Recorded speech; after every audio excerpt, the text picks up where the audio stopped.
Hi guys, I'm here to read another chapter from Jason Reynolds' Look Both Ways. The chapter that I'm reading today is chapter 3, and it is called Skitter, and it's about the ride home from school to Bastion Street. Skitter. Maybe if Pia Foster had known yesterday when the bell rang and she ran to her locker, grabbed her skateboard, and started kicking down the hall of Latimer Middle School, the wheels rolling and scratching over the floor sounding like the chugga-chugga of a small train, that the journey home would be different. Maybe she wouldn't have been in such a hurry. Maybe she wouldn't have ignored her classmates moving out of the way, sucking their teeth all annoyed by her decision to dart through the crowd as if riding on an arrow no one wanted to be struck by. Shot from a get-out-of-school bow no one could see. Maybe she would have excused herself, apologized for almost clipping ankles or running over toes. Maybe she would have walked for once. Maybe even stayed after and talked to Fawn Sams, the only other skater she knew, the only other skater who was a girl, the only other skater she respected. Maybe Pia would have tightened wheels with her, talked about deck art, stickers, sneakers. Maybe practiced tricks in the parking lot after all the buses were gone. Heel flips, kick flips. Maybe watched videos on their phones. Videos of Santy hitting ollies in a dress and pumps. Maybe Pia would have even told Fawn about her. About Santy. About what happened to her. Fawn would have listened. Might not have said nothing because Fawn don't talk much either. But she would have listened for sure. Heard her. Maybe Pia would have done all this, or maybe not. Maybe if she wasn't so soft-spoken. But she was, and the skateboard, like so many skaters, was her voice at its loudest saying, "Get out of the way or pay." She named her board Skitter, and called it She. Maybe if Stevie Munson had known yesterday the skateboard's name was Skitter, he would have said something. Maybe if he'd known Pia's name was Pia. If he'd known she had a big sister named Santy. Maybe if he'd just known those things, he would have done something different, something at all. The bell rang at Brookshire Boys Academy, and an ocean of testosterones crashed into the hallway, green ties swinging like polyester tails coming from their throats, matching pants and blazers, white dress shirts with soggy collars from all the neck sweat, and faded red splotches on their chests from the ketchup that missed their mouths. But Stevie's shirt was stained from lots of things. Food, sweat, magic marker, Marcus. Marcus Bradford was a box-faced baseball player who wrote stuff on the back of Stevie's shirt almost every day. Stevie was a sweater, so he always took his blazer off in class to avoid becoming a washcloth, something to wring out. But the Oxford button-downs he wore underneath the blazer were all 2 sizes too big because his mom couldn't afford to buy new ones every year. School was already expensive enough, so the uniform he'd have to grow into. "Everything will fit eventually," his mother would say, but the fabric was always so blousy and poofed away from Stevie's body in a way that made it impossible to feel Marcus's pens and markers gliding across the cotton. So Marcus used Stevie's shirts like locker room walls for jagged graffiti and curse words. And maybe if yesterday Pia had known his name, Stevie, maybe if she had shaken his hand and said, "My name is," and he'd said, "My name is," she could have read his face, read his fear. Maybe he could have read hers, or maybe not. Either way, Pia would have taken her house key from around her neck and clutched it with the teeth jutting between her fingers. A fist knife, just in case. Maybe Stevie wouldn't have been there at all yesterday with Marcus and the boys if he hadn't tried to figure out a way to get them to leave him and his shirt alone. Telling wasn't an option. Snitches get stitches and sometimes ditches. That's what Marcus said the other day when Stevie found out Marcus had drawn a green penis on the back of his shirt. Greenus was written underneath. Maybe Stevie wouldn't have even been there with them if his mother had asked him what he was doing with all the bleach. Why was he using so much of it? Not that I'm not glad you're washing your own clothes, but detergent and bleach ain't free, she'd say. And what Stevie couldn't say was, I'm sorry, but there's a boy in my school that's drawing on my clothes, because then his mother would say, I don't send you to private school for boys to draw private parts on your private uniform that you still have to grow into. And do I need to call the principal? And Stevie didn't want to hear none of that. Stitches, remember? Maybe even ditches. Besides, Mr. Brock, the principal, he already knew. He'd seen the pictures and words, and all he ever said was, boys will be boys. But whether Stevie told his mother about Marcus or not, yesterday Pia still would have taken that way home. She still would have kicked down the hall, dashing through the crowd on her skateboard, ignoring all the teeth smacking and slick talk, and Miss Walkley yelling, no skating allowed, feeling that freedom she was used to. The kind of freedom that comes from feet not touching the ground, coasting through the school door, weaving and winding across the pavement, riding the asphalt wave, avoiding the bus waiters and the pickup parents, the orange sashes of safety patrols, and the sound of a whistle blown by the crossing guard. A whistle Pia never listened to because skating meant freedom. Rules were for the classroom, where teachers would say things like, participation is part of your grade. But Pia wasn't a participator. Not in school. She spent most days daydreaming about front side 180s while scribbling her sister's name on the desk. The S, a geometric trick that looked more like a pointy 8, the way Santi always wrote it, and thinking about how much it sucked to roll an ankle. And yet rolling an ankle was way better than Miss Broom calling Pia's name to ask her to explain what some old guy she never heard of meant in a story she'd never read, but was supposed to read just because Miss Broom said she was supposed to read it.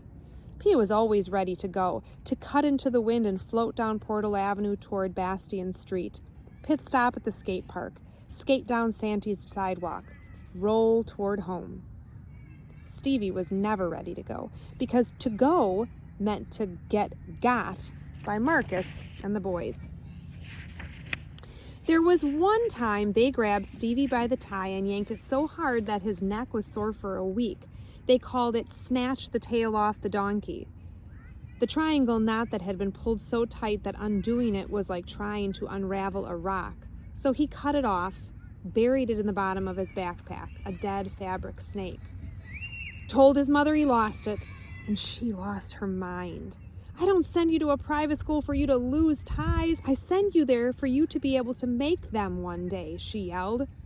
But she knew her son, knew he was the kind of kid who could lose the brown off his skin if he closed his eyes for too long. Another time when Stevie wasn't paying attention, Marcus and the boys ran up on him and threw a cup of water all over the front of his pants. Then they cupped their hands around their mouths and announced to as much of the world as possible that Stevie had pissed himself. And even though Stevie said he hadn't, pleaded it like his life depended on it, they talked over him, howling and shrieking, "Yo, you pissed your pants, everybody! This fool pissed himself!" Stevie was so embarrassed that he almost matched their joke with the real thing. And then there was the time Marcus decided he needed to practice his wrestling moves, the ones he watched on TV, and who better to practice them on than on Stevie? Kid never saw it coming. A body slam, an elbow drop, a pile driver, a pin on the sidewalk, 1, 2, 3, while the other boys threw their hands up and cheered like audience members and taped the whole thing on their phones. Viral. So Stevie was never ready to go. Until yesterday, when Marcus and the boys finally offered him freedom. Pia saw them yesterday. She was used to seeing them, and they were used to seeing her, but they never said nothing. Normally, they stepped to the side and let Pia skate by. It was usually only 3 boys standing along the fence at the skate park, but this time, 4, dressed in green. And if Pia hadn't known Marcus, she would have thought private school guys were automatically good. She would have thought their ties made them mature. She would have thought they lived perfect lives in perfect neighborhoods and perfect houses with clean windows and green grass. Grass even greener than their jackets. Houses that smelled like coffee in the morning and popcorn at night. But she knew Marcus. Marcus's mother owned the salon Pia went to whenever her mom made her get her hair done, which was mainly for holidays when they would have to go to get which was mainly for holidays when they would have to go to her grandmother's for dinner. And her mother had learned a long time ago that the only way to get Pia to go to the salon without kicking was to let her take Skitter, the skateboard, with her. Let her kick that around the parking lot until it was her turn in the chair, so that Pia wouldn't have to sit for hours flipping through old magazines filled with fancy advertisements of stick figure models with bodies pretzeled up, printed on paper that smelled like perfume, the perfume Santy wore. When she was smaller, Pia would sniff the pages, and once, when the salon was really backed up, she sniffed and sniffed until the strange mixture of glue, ink, and flowers made her nauseous. She puked all over the salon floor. That was when her mother had finally given in and allowed her to bring the board with her. At first, whenever Pia'd skate back and forth across the parking lot outside the salon, Marcus, who was always pouting while sweeping up the hair inside the salon, would come out with her. One time, he asked if he could ride Skitter. Pia kicked the board over to him. Marcus put one foot on the deck and steadied himself, and as soon as he lifted the other foot, the board flew out from under him. He caught air before slamming to the ground, only to find that his pants had split up the middle and his superhero briefs were on blast. But Pia didn't laugh. Instead, she tried to help him up. But he couldn't take her hand, cover his butt, and wipe his eyes all at the same time. He never came outside with her again, except for one day years later. And on that day, he didn't speak to her or ask to ride her skateboard. He just sat on the curb and watched. But pretended he wasn't watching as Pia kicked harder than usual, sailing over the asphalt, grinding her board against the curb, scraping it like she hated it, almost violently. Attempting tricks she knew she couldn't do, rocketing to the ground over and over again. Then getting back up, getting back on, ignoring Marcus's fake chuckles. She could never forget that day. It was the day she was getting her hair done for her sister's funeral. A jacked up French roll with what felt like 200 bobby pins that started itching as soon as she left the chair. Pia felt that same itch when she saw Marcus and the boys yesterday. When she saw the knots at their throats and felt a knot in hers, because she knew Marcus. She knew where his mother's black eyes were coming from, where her swollen jaws and forehead lumps were coming from. Because that same day Pia sat under the dryer 2 years back after her wash and before the French roll was put in, she heard her mom ask Marcus's mom when she was going to leave Marcus's father. With the dryer whirring in Pia's ears, it sounded like the 2 women were whispering in a tornado. But Pia could still hear them through the storm. I ain't trying to get into your business, Lydia, I swear. And if you tell me to mind my own, I will. I mean, with Santy's death and this one here, I got more than enough to mind. But I can't sit here and pretend like I don't see what I see. And I'm definitely not about to act like I don't care about you, Lydia. You and Marcus. So I gotta ask you, before this man kills you, when are you gonna leave?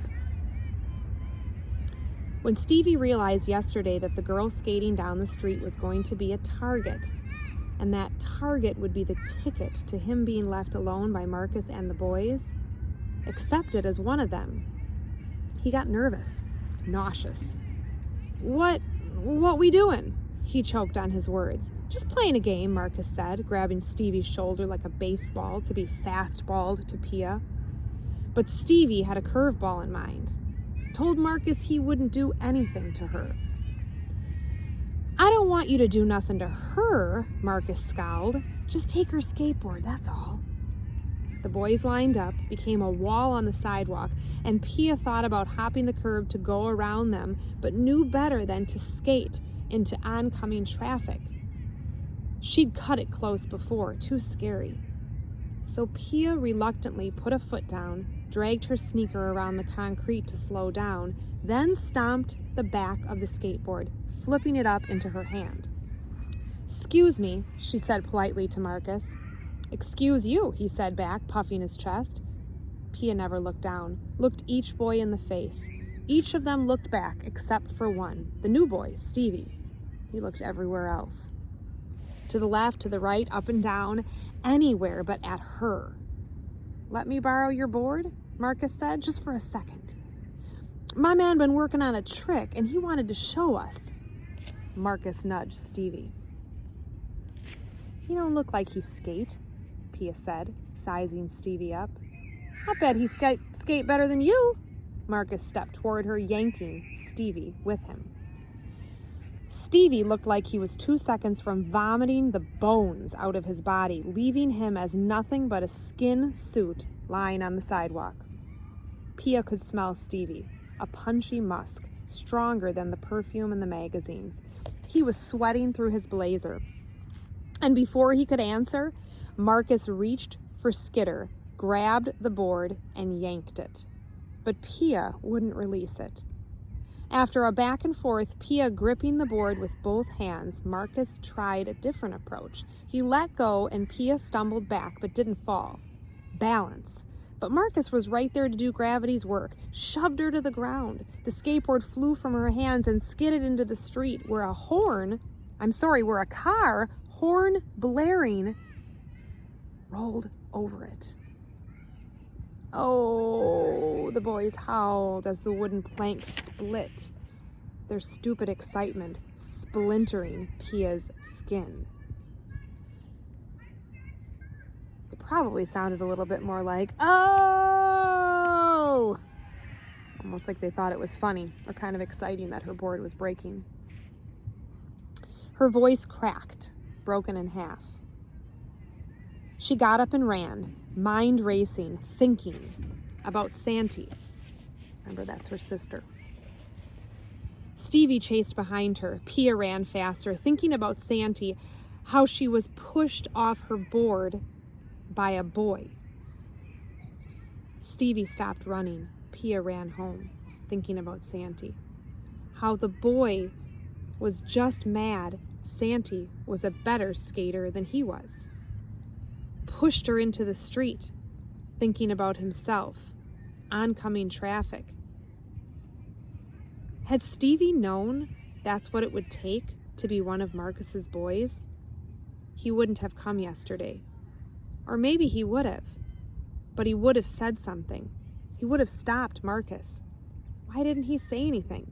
Why didn't he stop it? That's what he asked himself as he walked back down the sidewalk. That's what he asked himself when he tipped into the street, his hand up timidly as traffic slowed for him, and picked up the cracked halves of the skateboard. He held them like he was holding a broken heart. Looked around only to find that Marcus and the boys had left him, like the suckers they were, like the sucker he was. And maybe if Pia had known Stevie had picked up the pieces of her board, maybe if she'd known that he took them home with him, maybe if she'd known that he finally told his mother about Marcus, told her where all the bleach was going, why he had to wash his clothes every day to try to remove the stains and marks and words inked into his uniform, showed her the tie he'd cut off his neck and hidden the bottom of his bag, the one he'd said he'd lost, explained why he hadn't had an appetite, why his grades were slipping. Maybe if Pia had known that he had told his mother what he'd just done, what he didn't do, what he'd just seen, Maybe if Pia had known that his mother struggled to hold back a scream, helped him take the deck back together, punished him, sent him to bed, woke him up early this morning for extra chores. Maybe if Pia had known that his mother, after meeting with the principal, pulled Stevie out of school early, drove him to what they guessed was Pia's school, the only public middle school in the area, sat stuck in traffic lecturing him, paying no attention to the news on the radio, a school bus had fallen from the sky, made him stand outside the entrance and wait for Pia awkwardly. Maybe if Pia had known that Stevie was coming to apologize for his silence, maybe, just maybe, Pia wouldn't have left through the back door today with Fawn to walk to the cemetery to visit Santy's grave and ask her questions, hard questions, about boys. And that's the end of chapter 3, Skitter Hitter, and the trip home to Bastion Street.